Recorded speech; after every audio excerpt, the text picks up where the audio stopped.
त्यापैकी 6 जागा बिनविरोध झाल्या आणि या 6 जागा बिनविरोध करण्यासाठी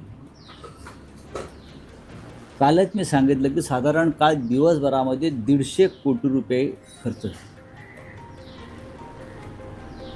त्याच्यामध्ये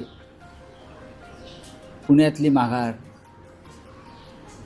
छत्रपती संभाजीनगरमधली माघार, कोकणातली माघार, आज मी ते ट्विटवर टाकलेलं आहे आकडे सगळे. याशिवाय अजून 3 ठिकाणी यवतमाळ,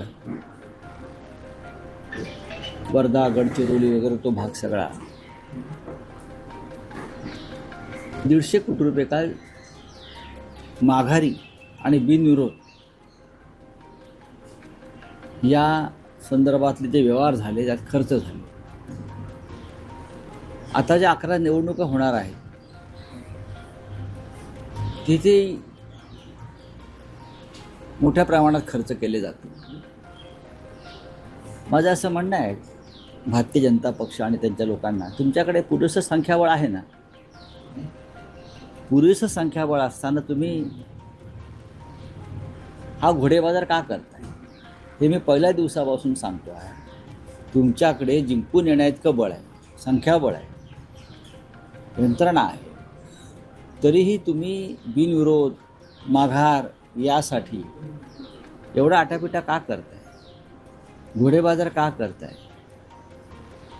एका बाजूला मोदी म्हणतात काटकसर करा, मोठे कार्यक्रम करू नका, गाड्या घोड्या उडवू नका. मग पैसे उडवायला परवानगी दिली आहे का?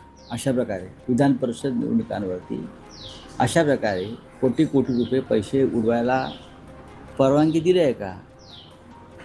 कोकणातील माघारीसाठी 25 कोटी रुपये दिले साधारण, त्यातले 15 कोटी रुपये BKCतल्या सॉफिटेल हॉटेलमध्ये दिले.